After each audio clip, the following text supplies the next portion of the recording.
the northeastern part of China, there is a land that carries a splendid history and culture, preserving countless sagas of courage and wisdom.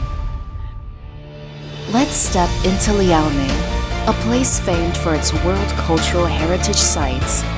Follow the footprints of history, listen to ancient tales, and together experience the liveliness and happiness of the people who live here.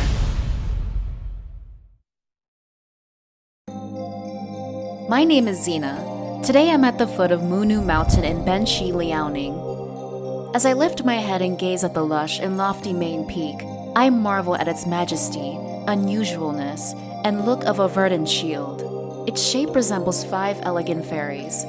It's said that, in early ancient times, there were 5 sisters, all with extraordinary abilities, who garrisoned this mountain, removing violence and protecting the people.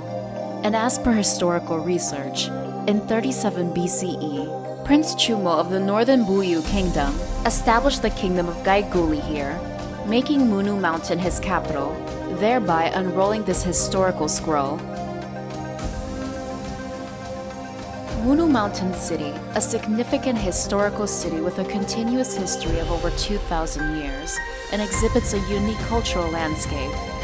At One Man Gateway, where 2 cliffs facing each other as if cleaved by a giant axe, you would only see a streak of clear blue sky when looking upwards, making one gasp at the genius of nature's craftsmanship.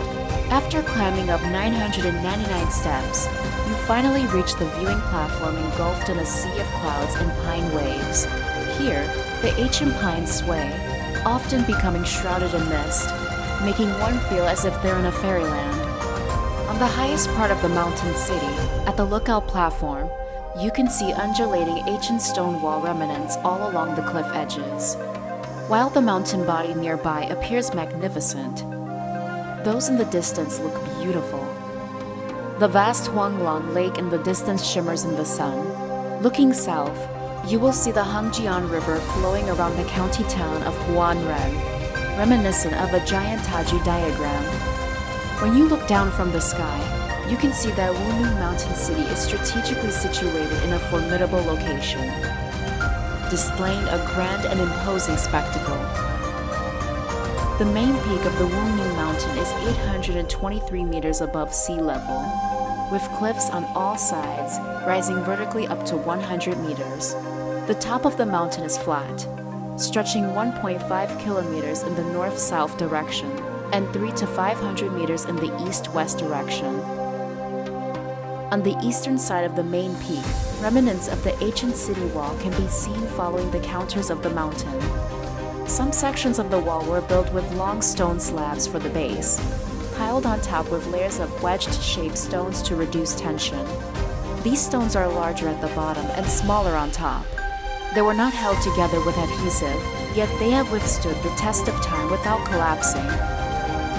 The location, layout, architecture, and stone processing techniques of the mountain city of Wunu Mountain reflect the traditional methods of building mountain cities by the northern Chinese ethnic groups.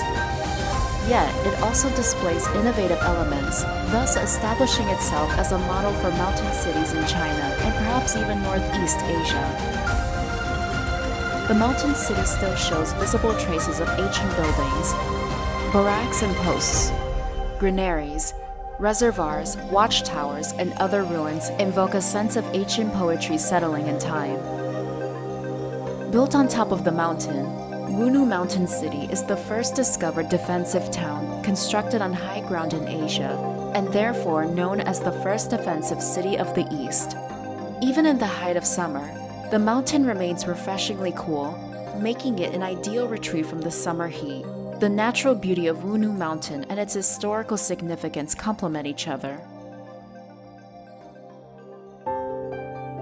Not far from the foot of the mountain, the Qiaoru town of Benxi, located at the foothills of the Changbai mountain range, has been rich in Songhua stones since ancient times.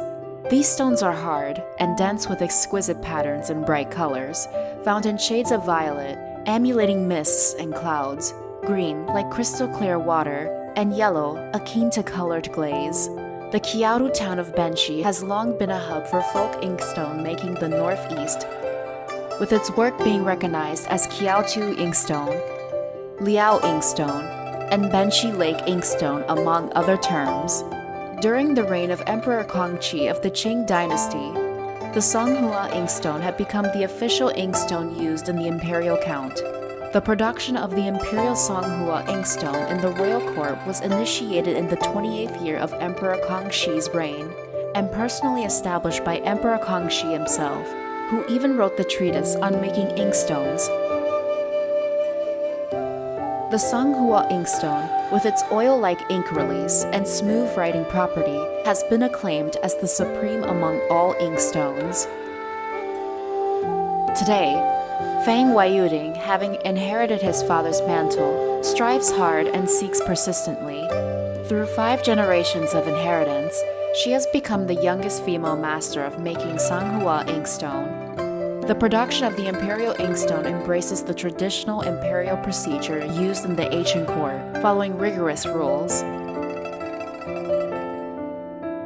The selection of the stone for the Songhua inkstone is very particular. Most are made from green Songhua stones with a gentle and pure color. The stone box usually features shades of purple-green or yellow Songhua stone. The shape of the inkstone is generally rectangular or oval, with free-form inkstones being avoided. In terms of engraving technique, the skills from jade carving are incorporated, be it shallow carving, deep carving, and open work carving.